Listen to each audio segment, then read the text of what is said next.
మనం తీసుకోబోతున్న టాపిక్ ఏంటంటే జగన్ రెడ్డి సంగతి తేల్చేద్దాం. ఈ మాట అంటుంది ఎవరో కాదు, సాక్షాత్తు కేంద్ర హోంమంత్రి అమిత్ షానే. లేటెస్ట్గా మనం చూసినట్లయితే ఎంపీ లావు శ్రీకృష్ణదేవరాయలు ఈరోజు మద్యం మాఫియా వ్యవహారంలో జగన్మోహన్ రెడ్డి చిట్టా మొత్తాన్ని కూడా అమిత్ షా ముందుంచే ప్రయత్నం చేశారు. అమిత్ షా కూడా దీని మీద చాలా సీరియస్గా ఫోకస్ పెట్టిన పరిస్థితి ఉంది. మరోవైపు చూసినట్లయితే జగన్మోహన్ రెడ్డి కేసుల విషయంలో కూడా ఆయన బెయిల్ రద్దు చేయాలన్న పిటిషన్ మీద ఇప్పటికీ అది హోల్డ్లోనే ఉంది, రఘురామ వేసిన పిటిషన్ మీద. సో ఈ అంశాలు అన్నిటి మీదే కాదు, చాలా ఈక్వేషన్స్లో ఈరోజు బీజేపీ జగన్మోహన్ రెడ్డి మీద చాలా సీరియస్గా ఫోకస్ పెట్టే ప్రయత్నం చేస్తుంది అనేది మనకు చూసినట్లయితే ఒకటి అర్థమవుతోంది. లేటెస్ట్గా జగన్మోహన్ రెడ్డికి సంబంధించిన మద్యం మాఫియా వ్యవహారంలో, మద్యం లింకుల విషయంలో, ఆయన అక్రమ ఆర్జన విషయంలో మద్యాన్ని అడ్డుపెట్టుకుని ఈ టోటల్ ఎపిసోడ్ మొత్తం మీద కూడా ఎంక్వైరీ వేసేందుకు, అది కూడా ఈడీ లాంటి సంస్థలతో ఎంక్వైరీ చేసేందుకు కూడా అమిత్ షా గ్రీన్ సిగ్నల్ ఇచ్చారన్న సమాచారం కూడా మనకుంది. రేపో మాపో పూర్తి స్థాయిలో జగన్మోహన్ రెడ్డి మీద ఈడీ ఫోకస్ పెట్టే అవకాశం ఉందన్న లీకులు కూడా కొంత జాతీయ స్థాయి నుంచి, అంటే కేంద్ర స్థాయి నుంచి కూడా వస్తూ ఉన్నాయి. ఆ స్థాయిలో ఈరోజు అమిత్ షా అండ్ మోడీ వైఎస్ఆర్సీపీ మీద ఫోకస్ పెట్టడానికి చాలా కారణాలు ఉన్నాయి. తమకు రాజకీయంగా ఉపయోగపడింది, రాజకీయంగా చిన్న అవకాశం కూడా తమకు సానుకూలంగా లేనిది వాళ్ళు ఎలాంటి మూవ్ కూడా తీసుకునే ప్రయత్నం చేయరు.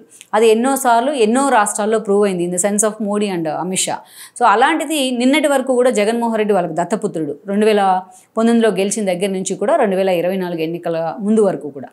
కానీ అలాంటిది ఈ రోజున పూర్తి స్థాయిలో జగన్మోహన్ రెడ్డిని అమిత్ షా అండ్ మోడీ దూరం పెట్టే ప్రయత్నం చేస్తూ ఉన్నారు. దూరం పెట్టే ప్రయత్నం అనే కంటే పూర్తి స్థాయిలో ఆయన మీద సీతగన్నేశారు.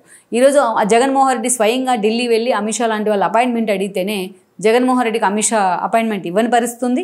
ఎట్ ద సేమ్ టైం చూసినట్లయితే అదే పార్టీకి చెందిన విజయసాయిరెడ్డికి మాటకు ముందు వాళ్ళు అపాయింట్మెంట్ ఇస్తున్న పరిస్థితి అయితే ఉంది. ఏకంగా విజయసాయిరెడ్డి ఈరోజు రాజ్యసభ సభ్యత్వాన్ని వదులుకుంటే అది బీజేపీ ఖాతాలోకి వెళ్ళింది. మరోవైపు సాయిరెడ్డి అవసరము అనుకుంటే ఈరోజు ఆయన ఏదో ఒక రాష్ట్రానికి గవర్నర్గా పంపించేందుకు కూడా బీజేపీ సిద్ధపడతా ఉంది. ఇంకొక యాంగిల్లో చూసినట్లయితే విజయసాయిరెడ్డి ఈరోజు వచ్చే ఎన్నికల్లో తనకు ఏ పదవి రాకుండా ఉంటే, తను ఇలాగే సైలెంట్గా ఉంటే వచ్చే ఎన్నికల్లో వైజాగ్ నుంచి పోటీ చేయబోతున్నానంటూ కూడా ఆయన ఒక ఇండికేషన్ ఇస్తూ ఉన్నారు. అంటే నథింగ్ బట్ ఆయన వచ్చే ఎన్నికల్లో బీజేపీ తరఫున వైజాగ్ నుంచి ఎంపీగా పోటీ చేసినా మనం ఆశ్చర్యపోకర్లేదు. సో ఈ పరిణామాలన్నీ ఒకదానికొకటి దగ్గరగా చూసిన వాళ్ళకి ఎవరికైనా సరే జగన్మోహన్ రెడ్డి కేంద్రంగా బీజేపీ ఏదో చేసేందుకు పావులు కదుపుతుంది అనేది మనకు అర్థమవుతుంది. కానీ చాలామంది పైకి అనుకునేది ఏంటంటే ఈరోజు చంద్రబాబు నాయుడు బీజేపీలో ఎన్డీఏ ప్రభుత్వంలో కీలక భాగస్వామిగా ఉన్నారు కాబట్టి చంద్రబాబు నాయుడే ఈరోజు జగన్మోహన్ రెడ్డి మీద కేసుల విషయంలో చాలా సీరియస్గా ఉన్నారనేది కొంత నడుస్తున్న చర్చ. కానీ అంత సీరియస్గా ఆయన ఫోకస్ పెట్టారని కూడా మనం అనుకోం. ఎందుకంటే వెండెట్టా పాలిటిక్స్ అనే దానికి తాను దూరంగా ఉంటానంటూ ఎప్పుడూ మాట్లాడారు. చంద్రబాబు నాయుడు ఇప్పుడు ఫోకస్ పెట్టేది ఏదో 2014లో ఫోకస్ పెట్టుంటే ఆ రోజు కూడా బీజేపీతో అలయన్స్లోనే ఉన్నారు, ఆయన ఎన్డీఏలో జనసేన పొత్తుల్లోనే ఉన్నారు. ఆ రోజే ఫోకస్ పెట్టుంటే జగన్మోహన్ రెడ్డి ఈ మాత్రం ఎన్నికల్లో ఫేస్ చేసేవాడు కూడా కాదనేది అందరూ చెప్పే మాట. కానీ రాష్ట్రం అధికారంలోకి వచ్చిన తర్వాత, తాను సీఎం అయిన తర్వాత, టీడీపీ అధికారంలోకి వచ్చాక 24 గంటలు రాష్ట్ర అభివృద్ధో లేకపోతే ఇంకొక ఇష్యూ మీద ఆయన ఫోకస్ పెడతారు. కానీ వెండెట్టా పాలిటిక్స్ మాత్రం చంద్రబాబు నాయుడు దూరంగా ఉంటారనేది అందరూ చెప్పే మాట. లేటెస్ట్గా వాళ్ళ వైఫ్ కూడా చెప్పడం జరిగింది కుప్పంలో. సో ఇవన్నీ మనం పక్కన పెట్టినట్లయితే ఈరోజు కేవలం చంద్రబాబు నాయుడు కోసమే బీజేపీ రాష్ట్రం మీద ఫోకస్ పెట్టింది. జగన్మోహన్ రెడ్డి పార్టీని పూర్తి స్థాయిలో క్లియర్ చేసే ప్రయత్నం చేస్తుందని కూడా మనం అనుకోం. దానికి అనేక కారణాలు ఉన్నాయి, వాటి గురించి కూడా మనం చర్చిద్దాం. ఈరోజు పైకి కనిపిస్తున్న కేసులు మాత్రమే ఇవి. ఒకటి, లావు శ్రీకృష్ణదేవరాయలు ఆల్రెడీ పార్టీ అధికారంలోకి వచ్చి ఈరోజు 9 నెలలుగా వస్తుంది. 9 నెలల నుంచి కూటమి సర్కార్ సైలెంట్గా ఉంది. 5 ఏళ్ల పాటు జగన్మోహన్ రెడ్డి చేసిన అవినీతి అంతా ఒక ఎత్తు అయితే, మద్యం అడ్డం పెట్టుకుని ఆయన చేసిన అవినీతి మరొక ఎత్తు అనేది అందరికీ తెలుసు. టీడీపీ కూడా నిద్రలేచిన దగ్గర నుంచి ఇదే ఆరోపణలు చేస్తూ వచ్చింది 5 ఏళ్ల పాటు. సో అలాంటి వ్యవహారంలో డే 1 దీన్ని ఇనిషియేట్ చేయాల్సి ఉంటుంది.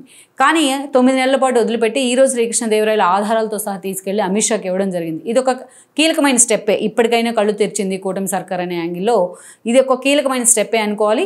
అమిత్ షా కూడా శ్రీకృష్ణదేవరాయలకి అంతసేపు టైం ఇవ్వడం కానీ, ఆ పూర్వాపరాలు తెలుసుకునే ప్రయత్నం చేయడం కానీ, ఈ పరిణామాలు చూసిన వాళ్ళు ఎవరికైనా జగన్మోహన్ రెడ్డి మీద త్వరలో మద్యానికి సంబంధించిన కేసు పట్టం ఖాయమనే చర్చ జరుగుతోంది.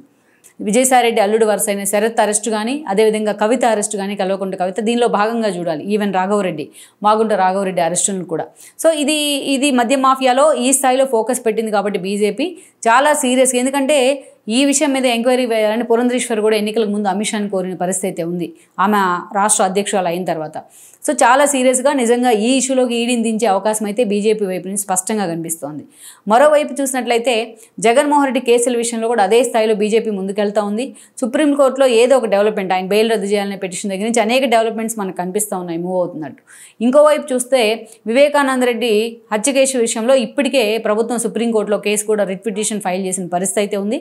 మొత్తం అవినాష్ రెడ్డి అంతా చేశాడు అనే విధంగా ఈరోజు ఆధారాలతో సహా సుప్రీంకోర్టులో ప్రభుత్వం కేసు ఫైల్ చేసిన పరిస్థితి. ఇవన్నీ ప్రభుత్వం వైపు నుంచి వస్తున్న ఇనిషియేషన్స్గా మనం చూడాలి. బట్ బీజేపీ ఏది సీరియస్గా తీసుకుంటుంది, ఏది సీరియస్గా తీసుకోదు అనేది మనం పక్కన పెడితే, బట్ జగన్మోహన్ రెడ్డిని రాష్ట్రంలో తొక్కేసేందుకు ఒక అవకాశంగా బీజేపీ భావిస్తూ ఉంది. చాలామంది ఇందాక నేను చెప్పినట్టు చంద్రబాబు నాయుడు దీన్ని వెనుకున్నారేమో అనుకోవచ్చు. బట్ చంద్రబాబు నాయుడు ఉన్నాడా లేదని పక్కన పెడితే, చంద్రబాబు నాయుడుతోనే ఆ మాత్రమైన ఆయనతో ఉన్న కన్సర్న్ కానీ ఆయనతో ఉన్న లైజనింగ్ కానీ కాపాడుకోవాలంటే బీజేపీకి ఈ రోజున జగన్మోహన్ రెడ్డిని టార్గెట్ చేయక తప్పని పరిస్థితులు ఏర్పడ్డాయి. ఫస్ట్ అదే కాజ్ అనుకోవచ్చు మనం. ఎందుకంటే ఈ రోజున ఎన్డీఏలో చాలా కీలక భాగస్వామిగా ఉన్నారు చంద్రబాబు నాయుడు. ఆల్రెడీ నితీష్ లాంటి వాళ్ళు ఉన్నప్పటికీ ఆయన వాటం అంతా కూడా గోడ మీద పిల్లి తరహాలో ఉంది. ఏ క్షణం ఎలా మాట్లాడతారు, ఏ క్షణం ఎన్డీఏ నుంచి ఎలా తప్పుకుంటారో కూడా ఆయన తెలియని పరిస్థితి అయితే ఉంది. అందుకే నితీష్ని అంత ఈజీగా గుడ్డిగా నమ్మే పరిస్థితుల్లో ఈరోజు బీజేపీ లేదు. సౌత్లో ఏదో ఒక రకంగా అడుగుపెట్టి ప్రయోగం చేద్దామనుకున్నా అటు కేరళ దగ్గర నుంచి తమిళనాడు దాకా బీజేపీ చేసిన ప్రయోగాలన్నీ కూడా విఫలమయ్యాయి. కర్ణాటక అసెంబ్లీలో బీజేపీ ఒక ప్రయోగం చేసినప్పటికీ ఎన్నికల కంటే ముందు కుమారస్వామి పేరుతో, అది కూడా అటర్ ఫ్లాప్ షోగానే మిగిలింది. ఎంపీ ఎలక్షన్స్లో కొన్ని సీట్స్ గెయిన్ అయినప్పటికీ అటు తెలంగాణలో కానీ ఇటు కర్ణాటకలో ఆ స్థాయిలో పూర్తిగా అధికారాన్ని హస్తగతం చేసుకునే ప్రయత్నంలో మాత్రం బీజేపీ ఫెయిల్ అవుతూనే వస్తోంది. ఈవెన్ తెలంగాణలో అసెంబ్లీ ఎన్నికల్లో వాళ్ళు బీఆర్ఎస్తో కలిసి చేసిన ప్రయోగం అంతే విఫలంగా మిగిలింది. ఇక ఎంపీ ఎలక్షన్స్లో మాత్రం కాంగ్రెస్తో సమానంగా 8 సీట్స్ని కైవసం చేసుకోగలిగినప్పటికీ ఇప్పటికీ కూడా తెలంగాణలో ఆ పార్టీకి ఒక అధ్యక్షుడిని నియమించుకోలేని దురవస్థ బీజేపీలో ఉందంటే అది అతిశయోక్తి కాదు. ఇక వేరేజ్ ఇక ఏపీలో మాత్రమే కొంత సానుభూతి ఉంది బీజేపీకి, అది కూడా టువర్డ్స్ జనసేన, టువర్డ్స్ టీడీపీ ద్వారా. టీడీపీ జనసేన అలయన్స్ తప్పని పరిస్థితుల్లో ఏర్పడిన సిచ్యువేషన్లో బీజేపీ కూడా వచ్చి లాస్ట్ మినిట్లో పవన్ కళ్యాణ్ కారణంగా చంద్రబాబు నాయుడుతో కలిసిన పరిస్థితి ఉంది. అప్పటికే చంద్రబాబు నాయుడు అరెస్ట్తో వచ్చిన సానుభూతి, జగన్ పరిపాలన కారణంగా జనం వెక్స్ అయిన పరిస్థితుల్లో కేంద్రం చేయించుకున్న ఇంటెలిజెన్స్ సర్వేలో కూడా టీడీపీ అధికారంలోకి వస్తున్న అంచనాలే వచ్చాయి. అందుకే తప్పనిసరి పరిస్థితుల్లో, విధిలేని పరిస్థితుల్లో బీజేపీ ఆ రోజు టీడీపీతో పొత్తులు పెట్టుకుని ఎన్నికలకు వెళ్తే ఈరోజు 3 పార్టీలు కలిసి అధికారంలో ఉన్నాయి. ఈరోజు ఎన్నికల ఫలితాలు వచ్చిన తర్వాత ఇండియా కూటమి కూడా కొంత ఎడ్జ్ తీసుకున్న పరిస్థితి, మోడీ పెట్టుకున్న టార్గెట్ 400 సీట్లు సాధించలేని పరిస్థితి. ఈ క్రమంలోనే చంద్రబాబు నాయుడు ఏ వైపు మొగ్గుతారన్న ఉత్కంఠ కూడా కొన్ని రోజులు పైకి వచ్చింది, తెర మీదకి వచ్చింది. ఈవెన్ చంద్రబాబు నాయుడు ఏపీలో ఫ్లైట్ ఎక్కిన దగ్గర నుంచి ఢిల్లీ వెళ్ళేదాకా కూడా బీజేపీ నేతలు మానిటరింగ్ చేస్తూ వచ్చారు. బట్ చంద్రబాబు నాయుడు మాత్రం తాను బీజేపీతో కలిసే ఎన్నికలకు వెళ్ళాను, తన మద్దతు ఎన్డీఏకి అంటూ ఓపెన్ స్టేట్మెంట్ కూడా ఇవ్వడం జరిగింది. కాంగ్రెస్లో అటు ఇండియా కూటమి వైపు ఉన్న ఆశల మీద ఆయన నీళ్లు జల్లే ప్రయత్నం చేశారు.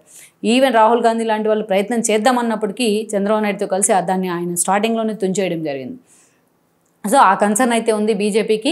అవసరమైనప్పుడు చంద్రబాబు నాయుడు తమకు ఉపయోగపడ్డారన్న ఆలోచన కానీ ఆ కన్సర్న్ కానీ ఉంది.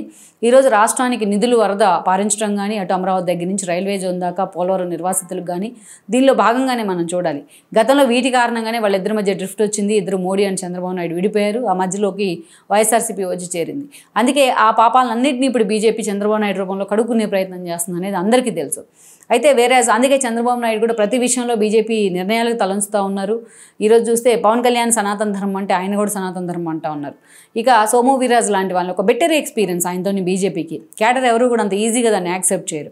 అలాంటి సోము వీర్రాజు ఈరోజు బీజేపీ నుంచి ఎమ్మెల్సీ అవ్వాలంటే టీడీపీ మద్దతుతో మరోసారి ఆయన ఎమ్మెల్సీ అయిన పరిస్థితి అయితే ఉంది.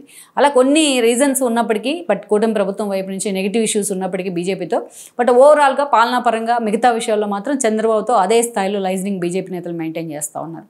ఒకవైపు మెయింటైన్ చేస్తానే మరోవైపు ఎలాగైనా సరే రాష్ట్రంలో తమ పరపతి పెంచుకోవాలని బీజేపీ ఆలోచన చేస్తుంది. దానిలో భాగంగానే కిరణ్ కుమార్ రెడ్డికి రాజ్యసభ ఇవ్వాలని, లేకపోతే పురంధేశ్వరిని పక్కన పెట్టి ఎవరో ఒకరిని అంతకో సీనియర్ పర్సన్ తీసుకొచ్చి రామ్మాధవ్ లాంటి వాళ్ళని అక్కడ అధ్యక్షుని చేయాలని కూడా ఆలోచన చేస్తూ ఉన్నారు. సో ఇవన్నీ ఎప్పటికీ వర్కౌట్ అదేని మనం పక్కన పెడితే ఈరోజు ఒక క్యాస్ట్ ఈక్వేషన్లో బీజేపీ చాలా సీరియస్గా ముందుకెళ్తుంది చాలా రాష్ట్రాల్లో. గతంలో కాపు సామాజిక వర్గం నుంచి అధ్యక్షులుగా ఒక ప్రయోగం చేసింది. అదేవిధంగా చూసినట్లయితే కన్నా లక్ష్మీనారాయణ లాంటి వాళ్ళతో, సోము వీర్రాజుతో ఒక ప్రయోగం చేసింది. కమ్మ సామాజిక వర్గమైన పురంధరేశ్వరితో మొన్నటి ఎన్నికల్లో ప్రయోగం చేసింది. అందుకే ఈరోజు చూసినట్లయితే కాపు కమ్మ కలిసే జనసేన అండ్ ఈ రోజున టీడీపీ కలిసే ఉన్నాయి. వేరే అంత ప్రీడామినెంట్గా ఉన్న మరో సామాజిక వర్గం ఏదంటే రెడ్డి సామాజిక వర్గమే. ఈరోజు జగన్మోహన్ రెడ్డి పని పూర్తిగా అయిపోయిన సిచ్యువేషన్లో రెడ్డి సామాజిక వర్గం ఆప్షన్ కోసం ఎదురు చూస్తూ ఉన్న సిచ్యువేషన్ ఉంది. ఆ ఆప్షన్ బీజేపీ గెలిపించే ప్రయత్నం చేస్తుంది.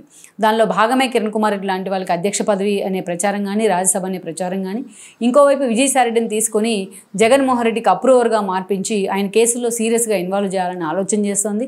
విజయసాయిరెడ్డి కేంద్రంగా బీజేపీని పూర్తి స్థాయిలో రాష్ట్రంలో బలోపేతం చేయాలని కూడా కేంద్రం పెద్దలు ఆలోచన చేస్తున్నారని మనకి సమాచారం. దానిలో భాగంగానే ఈ రోజున జగన్మోహన్ రెడ్డిని ఎప్పుడైతే ఫోకస్ పెడితే, జగన్మోహన్ రెడ్డి ఎప్పుడైతే డిమోరలైజ్ చేస్తే అప్పుడు ఆ పార్టీ నేతలు బీజేపీని తమ ఆప్షన్గా ఎంచుకునే అవకాశం ఉంటుంది. ఇప్పటికే కేసులు ఉన్న పెద్దిరెడ్డి లాంటి వాళ్ళు చాలామంది బీజేపీ వైపు చూస్తూ ఉన్నారు. ఇక అడారి ఆనంద్ లాంటి వాళ్ళు ఇప్పటికే బీజేపీ వైపు వస్తూ అంటే స్థానికంగా టీడీపీ నేతలు అడ్డుపడుతున్న పరిస్థితి. అందుకే ఒక కీలక లైజనింగ్ చేసే నేతను అక్కడ పెట్టి బీజేపీని బలోపేతం చేయాలి రాష్ట్రంలో, రెడ్డి సామాజిక వర్గ కేంద్రంగా అని కూడా బీజేపీ నేతలు పావులు కదుపుతూ ఉన్నారు.